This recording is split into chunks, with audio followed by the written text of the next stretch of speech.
Hello, अस्सलाम वालेकुम। आज मैं प्रोफेसर शमीम अहमद अपने YouTube channel forum for secular democracy and social justice पर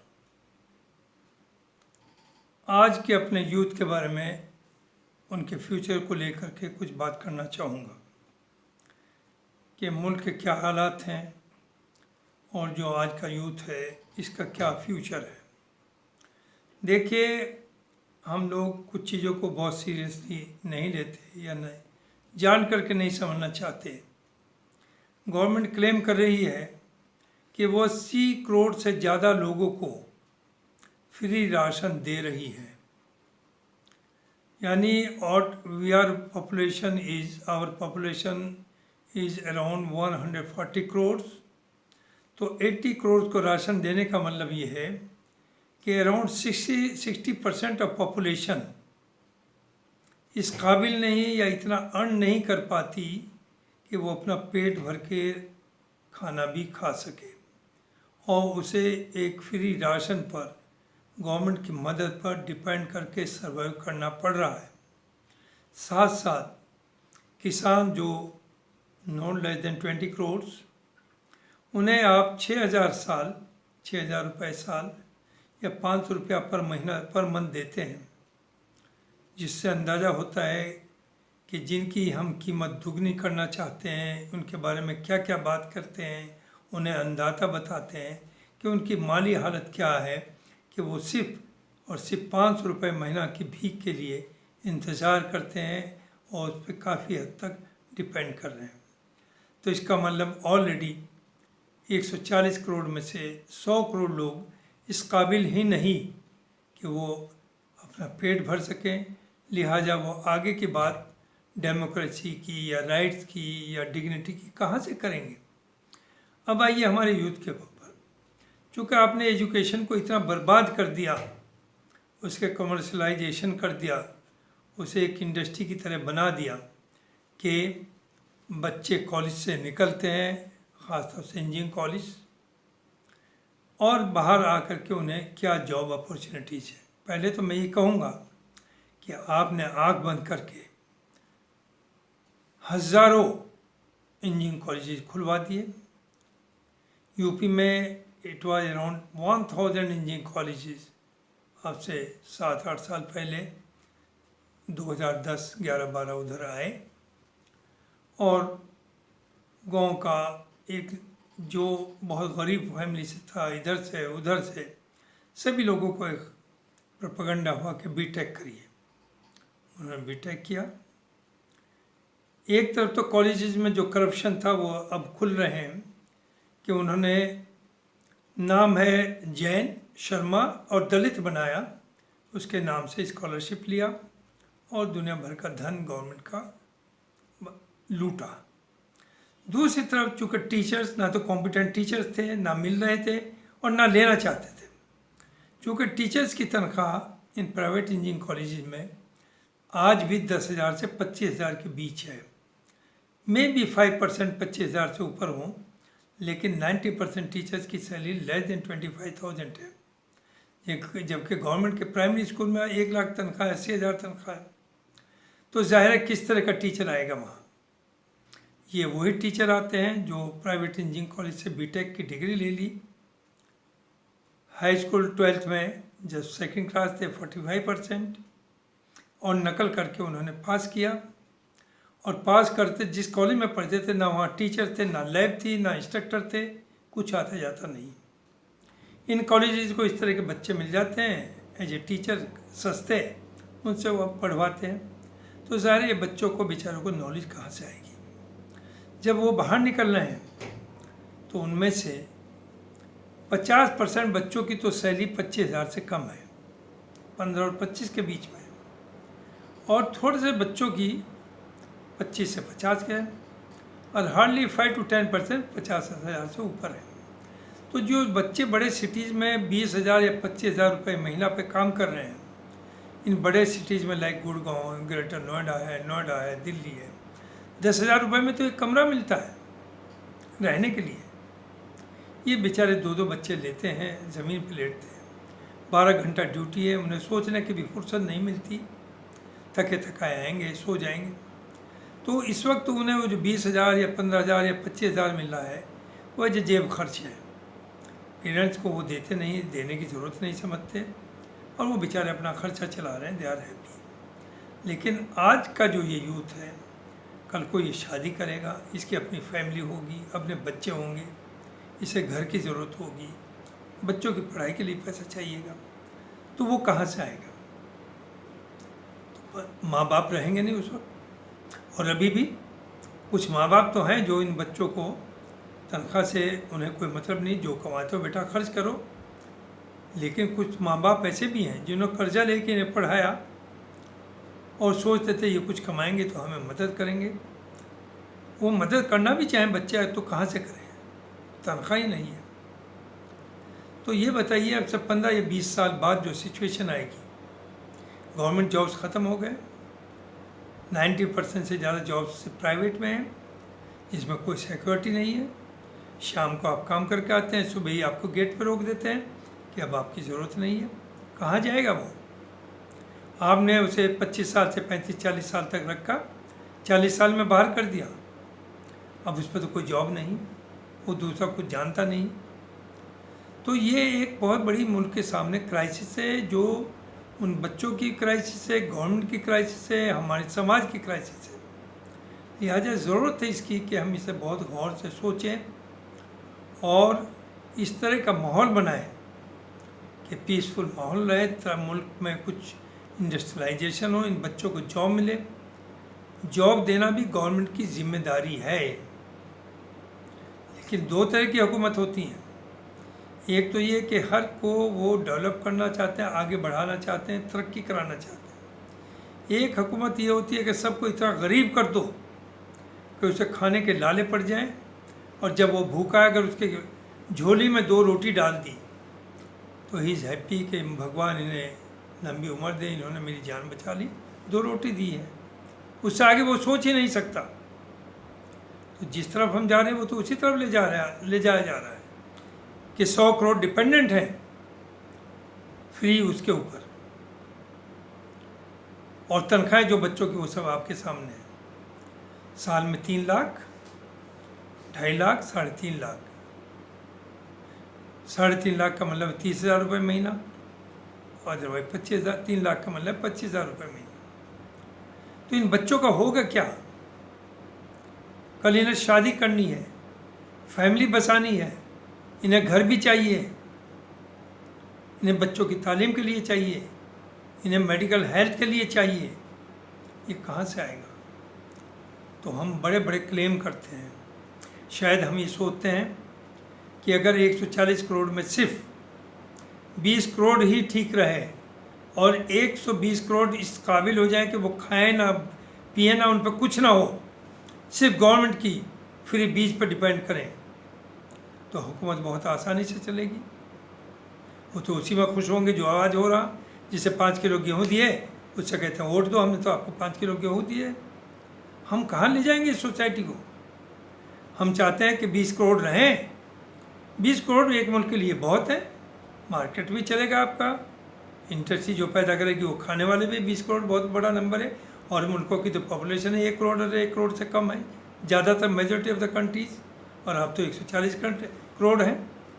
तो शायद हमारे बड़े यही सोच रहे हैं कि बेहतर तरीके से हुकूमत तभी चलेगी जो 100 करोड़ से ज़्यादा लोग, 120 करोड़ के ज़्यादा लोग बिलो द पॉवर्टी लाइन आ जाएं, जो ना तो ह्यूमन राइट का उन्हें पता हो, ना उन्हें फ्रीडम का पता हो, ना सेकुलरिज्म का पता हो, ना डेमोक्रेसी का पता हो, सिर्फ उन्हें ये पता हो कि हमें को 2 रोटी कौन दे रहा है उसे वोट दे देंगे। तो रिवाज करना भी आसान है, खर्चा भी कम। और 20 करोड़ लोग ज़ाहिर है हिंदुस्तान में ऐसे हो जाएंगे, वो हैं जो इंडस्ट्री चलाएंगे, दुकानें चलाएंगे, फैक्ट्री चलाएंगे, वो हवाई जहाज़ में चलेंगे, ट्रेन में चलेंगे, हर चीज़ भरी हुई नज़र आएगी। एक तरफ हम air condition 500 kilometre per hour की ट्रेन बना रहे हैं, दूसरी तरफ आदमी के पास साइकिल नहीं है, खाने को पेट भरने को अनाज नहीं है। तो इस पे ज़रूरत है कि हम सब लोग गौर से सोचें। गवर्नमेंट अकेले कुछ नहीं कर सकती, सबकी सपोर्ट की ज़रूरत है। मैं आपको यहाँ एक एग्जांपल दूँ। ये बात है अब से तकरीबन 2012 की। मेरे पास एक साहब है कि साहब मेरा एक इंजीनियरिंग कॉलेज है, आप उसमें डायरेक्टर बन जाइए। और मैं तो, उन्होंने कहा मैं तो सिर्फ दलित बच्चों को दाखिला देता हूँ साहब, किसी और को नहीं। चूँकि गवर्नमेंट ने ये किया था, गवर्नमेंट लिबरल थी, गरीबों को ऊपर लाना चाहती थी कि जो SC/ST है उसका तो पूरा फीस और हॉस्टल चार्जेस गवर्नमेंट का डिपार्टमेंट पे करेगा। बाकी एक मुस्लिम माइनॉरिटी स्कॉलरशिप था, उसमें भी 40-50 हज़ार रुपया साल में मिल जाता था। तो उनकी पूरी फीस, ये कॉलेजेस एक फॉर्म भराते थे, उनके अकाउंट खुलवाते थे और पैसा सीधा उनके पास आता था। तो वो करोड़ों के नाम, करोड़ों रुपए इन बच्चों के नाम से कमाते थे। और इन्हें कोई तालीम के नाम पर कुछ नहीं, कुछ बच्चे तो आते ही नहीं थे, एग्ज़ाम नहीं देते थे। इस साल उनका एक कॉलेज में नाम गया, वहाँ स्कॉलरशिप आया, दूसरे साल उन्होंने दूसरी जगह दाखिला दे दिया, कॉलेज वालों ने बुला के दे दिया और उनसे कहा बेटा तुम आ जाओ, कभी आने की ज़रूरत नहीं, हम डिग्री दिलवा देंगे। उनके नाम से स्कॉलरशिप। अब मुझे खुशी है, गवर्नमेंट ने काफ़ी लोगों के यहाँ छापे मारे हैं, इस पर छानबीन चल रही है, एक ATS वगैरह बनाई हुई है और लोगों को उजागर किया जा रहा है। लेकिन ये बहुत बड़ा छोटा मामला नहीं है, ये हज़ारों लाखों करोड़ का धंधा था जो इन प्राइवेट प्रोफेशनल कॉलेज ने चलाया। लेकिन इसमें सिर्फ कॉलेजेस के मालिक नहीं है, इसमें गवर्नमेंट के लोग भी इन्वॉल्व हैं। क्या किसी ने कभी पूछा कि आपके यहाँ डायरेक्टर है या नहीं, डायरेक्टर क्वालिफाइड है या नहीं, टीचर सब्जेक्ट वाइज कितने हैं, ऑन पेपर सब चीज़ें हैं, लेकिन इस पर कभी जोर नहीं दिया गया और मनमानी हुई। और अगर किसी मुल्क को बर्बाद करना हो तो वहाँ की एजुकेशन को बर्बाद कर दीजिए। हमारी एजुकेशन बर्बादगी के किनारे पर है, तो इसकी अब क्या कर रहे हैं हम स्कूल प्राइवेट कर रहे हैं। प्राइवेट स्कूल तो ये इंडस्ट्री है, दे हैव टू अर्न, और जो कुछ देना चाहता है उसे आप कहते हैं ये तो चोर है। दिल्ली ने ये करके दिखाया, दिल्ली गवर्नमेंट ने सरकारी स्कूलों में जिसमें कभी किसी अच्छे आदमी ने अपने बच्चे नहीं भेजे, क्योंकि वहाँ कोई फैसिलिटी नहीं, टीचर आते नहीं, सब प्राइवेट में भेजते। दिल्ली में प्राइवेट स्कूल्स में tuition fee up to 50,000 rupees per month तक है, मामूली कॉलेजेस में 20,000 रुपये महीना है। कहाँ से देगा गरीब आदमी, कैसे पढ़ाएगा? तो आप सरकारी स्कूलों को ख़त्म करके प्राइवेट में ला रहे हैं, जिससे लोग और कम पढ़ना शुरू करें। केजरीवाल ने करके दिखाया। उन सरकारी स्कूल को एट पार विश्व का, जिन्हें हम पब्लिक कहते हैं, वो पब्लिक स्कूल नहीं, वो प्राइवेट इंडस्ट्री है। एक तो नाम ही गलत है, ये नाम हटाना चाहिए। हम जो कहते हैं public school, they are not public school, they are private industries. तो प्राइवेट स्कूल लिखना चाहिए। तो केजरीवाल ने उनसे अच्छा इंफ्रास्ट्रक्चर दिया, उनसे अच्छा रिजल्ट दिया, और इस साल 99 पॉइंट समथिंग इनका था, प्राइवेट का 90 भी नहीं था। इनके 300 बच्चे नीट में आए, मोर देन 500 बच्चे IIT और अच्छे कॉलेज में जाते हैं। तो ये है एजुकेशन। आपका एजुकेशन बजट क्या है? 5-6%। अच्छे मुल्कों में जो बजट होता है वो मोर देन 25% एजुकेशन पे जाता है। एजुकेशन अच्छी है तो मुल्क आगे बढ़ेगा, दुनिया में नाम होगा। अच्छे कपड़े पहन के आप चले जाएं, अच्छे हवाई जहाज़ में एक बड़ा स्टाफ लेके, इससे मुल्क बड़ा नहीं कहलाता। इस तरह की बातें हम छोड़ दें। आप फटे कपड़ों में जाएंगे, गांधी जी धोती में नंगे जाते थे, उनकी इज्जत थी करैक्टर से, कपड़ों से नहीं थी। तो हमें ये सीखना पड़ेगा कि मुल्क को आगे बढ़ाने के लिए मैं नहीं बल्कि मेरे लोग वो आगे बढ़ें। वो बढ़ेंगे तो मुल्क आगे बढ़ेगा। अगर मैं इंडिविजुअल बढ़ना चाहूँ तो इससे आगे नहीं बढ़ेगा। तो हम पार्टी पॉलिटिक्स छोड़ें, आपस का झगड़ा छोड़ें, मोहब्बत प्यार बढ़ाएं, पीसफुल माहौल बनाएं, और एजुकेशन पर ख़ास तौर से तरक्की अपना पूरा ध्यान दें। आने वाले बच्चों के फ्यूचर के बारे में सोचें कि इनका क्या होगा। जब मैं सोचता हूँ तो मुझे नींद नहीं आती। आज बच्चा है नौजवान, बहुत होनहार, तनख्वाह कितनी, 25,000, एंड इज हैप्पी। चूँकि अब तक अब्बा देते थे 5,000 रुपये महीना, अब उसे 25 मिल रहे हैं, जिम्मेदारी कोई है नहीं। लेकिन बेटा कल शादी होनी तुम्हारी, जब शादी होगी तो आपको घर भी चाहिए। किराए का घर 20-30 हज़ार रुपये महीना से कम नहीं है। बीवी को आप साथ नहीं रख सकते। माँ बाप कहाँ तक करेंगे और कब तक रहेंगे? माँ बाप ना किसी के रहें ना रहेंगे। आज हम हैं, हम पे टाइम बहुत कम बचा है, आगे तो आप ही को आना है। तो मेरा ये कहना है, मेरी अपील है कि एक तो एजुकेशन का अब नया काम एक और हुआ है कि सब फॉरेन यूनिवर्सिटीज़ आएंगी। क्या फॉरेन यूनिवर्सिटीज़ हमें सब कुछ दे देंगी? क्या हमारे यहाँ टैलेंट्स की कमी है? हम अपनी यूनिवर्सिटीज़ को क्यों नहीं सुधारते? लेकिन हमारा मकसद है पैसा कमाना और 120 करोड़ को ज़मीन के नीचे ले जाना और 20 करोड़ को ज़मीन से लाखों फीट ऊपर उड़ाना। ये मुल्क के लिए अच्छा नहीं है। आज की हमारा लीडरशिप बहुत स्ट्रॉन्ग है। अगर वो चाहेंगे तो सब कुछ मुमकिन है। वो जहाँ चाहते हैं उन्हें करके दिखा। तो मेरी अपील है कि हर चीज़ को सबको साथ साथ लेके चलें। नो डाउट पूरी दुनिया में हिंदुस्तान का नाम होना चाहिए, लेकिन साथ साथ एजुकेशन पे ख़ास तौर से ध्यान दिया जाए। इससे नहीं चलेगा कि हिस्ट्री हटा दो, कुछ चैप्टर्स हटा दो, नहीं, नॉलेज ज़्यादा हो, कंपैरेटिव स्टडी हो, आगे सीखे, साइंस एंड टेक्नोलॉजी पर जोर हो, मेडिसिन के ऊपर जोर हो। जो हो रहा है एजुकेशन के साथ वो बहुत अच्छा नहीं हो रहा। जितने प्राइवेट कॉलेजेस हैं, देखिए इस प्राइवेट स्कूल एजुकेशन तो अच्छी है, लेकिन private universities and colleges education worst है। ये हमें समझना पड़ेगा। स्कूलों में कोई कमी नहीं, private school they are giving the best, government school में तो कुछ है ही नहीं। दूसरी चीज़, ये जो दुकानें खुली हुई हैं, कोचिंग सेंटर्स, इन्हें बंद करना चाहिए। कोचिंग सेंटर इसलिए हों कि बच्चा हफ्ते में एक दिन जाए, अपनी डिफ़िकल्टी नोट करे, वहाँ टीचर्स अवेलेबल हों, उन्हें क्लियर करें। अगर वो 8 घंटा सुबह 6 बजे उठता है बेचारा, 8 बजे स्कूल पहुँचता है, 2 बजे छुट्टी हुई, 3 बजे घर आया, 4 बजे कोचिंग चल दिया, 8 बजे 9 बजे घर कोचिंग से आया, पढ़ेगा कब? जब तक 1 घंटा में जो पढ़ाया जाता है उसे रिवाइज करने के लिए अच्छी तरह 4 घंटे चाहिए। तो जब उसने 12-14 घंटे तो बाहर पढ़ा, रिवाइज कब करेगा? माँ बाप इस पर खुश हैं कि हमने तो पेमेंट कर दिया कोचिंग सेंटर में, हमारा बच्चा तो अंग्रेज बन जाएगा, IAS बन जाएगा। अरे कहाँ से बन जाएगा, उसे आता कुछ नहीं। तो ये कोचिंग सेंटर बंद हो।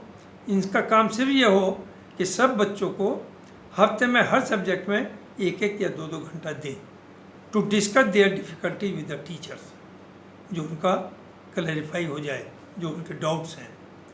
लेकिन जिस तरह से ये स्कूलों में पढ़ाना छोड़ दिया, स्कूल में टीचर सिर्फ जाते हैं बच्चों को कांटेक्ट करके अपने पास कोचिंग सेंटर में लाने के लिए। कुछ स्कूलों ने तो ये कर दिया कि कांटेक्ट पर कहते हैं ये सब्जेक्ट पढ़ाना है, कोर्स ख़त्म करना, आपको हम इतने पैसे देंगे। आप एक दिन में 10 घंटे पढ़ाएं या 2 घंटे पढ़ाएं, तो उनकी जान बची, सैलरी नहीं देनी पड़ रही। इनकी जान बची, उन बच्चों के कांटेक्ट में आए, जैसे तैसे वहाँ कोर्स ख़त्म किया, उन्हें कोचिंग सेंटर में लाना है, कोचिंग में आकर के उनसे पढ़ेंगे। तो बच्चों को बर्बाद कर दिया आपने। अगर बच्चों को तालीम चाहते हैं तो बच्चों को खुद पढ़ना है, सिखाओ। माँ बाप टाइम दें। माँ बाप जो ये सोचता है कि हमने तो पैसा दे दिया कोचिंग को भी 1 लाख 2 लाख और हमारा बच्चा IAS हो जाएगा, भूल जाइए, कुछ नहीं होगा। तो मेरा कहना है कि आप गवर्नमेंट ऑफ इंडिया और सोसाइटी पूरी स्कूल्स के ऊपर, स्कूल एजुकेशन के ऊपर ध्यान दें, बच्चों के एजुकेशन के ऊपर ध्यान दें। जहाँ पढ़ रहे हैं वहाँ फीडबैक लें। आजकल वो बच्चों को भेज देते हैं 100-200 किलोमीटर, प्राइवेट कमरा लेकर के रहते हैं या अपार्टमेंट, 4 लड़के मस्ती मारते हैं। दुनिया के सब बुरे काम हो रहे हैं वहाँ पर। आप जाइए, देखिए। नोएडा में कम से कम 20 यूनिवर्सिटी इंटरनेशनल सेंटर है एजुकेशन का, लेकिन जो चारों तरफ हो रहा है अपार्टमेंट्स में, जाकर के देखिए।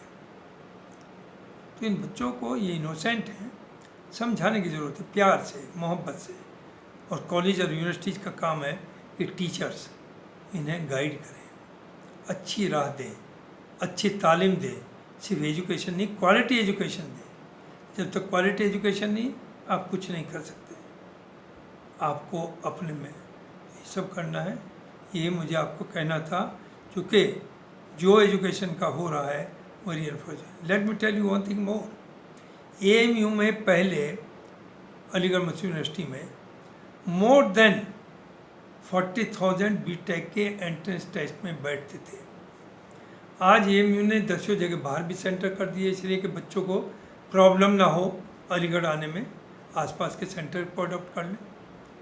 लेकिन कितने, इंजीनियरिंग में 6 या 7 हज़ार बच्चे बैठे हैं एंट्रेंस टेस्ट में। तो इससे अंदाजा लगा लीजिए कि आप कहाँ पहुँच रहे हैं। आपका एजुकेशन, बच्चे समझते हैं जो AMU एक सेंटर ऑफ एक्सेलेंस था, कुछ चीज़ों में अभी भी है, ऐसी बात नहीं, लेकिन ये मैसेज चला गया कि यहाँ पढ़िए या कहीं और पढ़िए, बहुत बड़ा फ़र्क नहीं आएगा। जो उम्मीद करते थे पूरे हिंदुस्तान के कोने से बच्चे के AMU में जाएंगे, अच्छी एजुकेशन मिलेगी, शायद हम उसमें फेल हो रहे हैं। बहुत बहुत शुक्रिया, थैंक यू वेरी मच। अस्सलाम वालेकुम।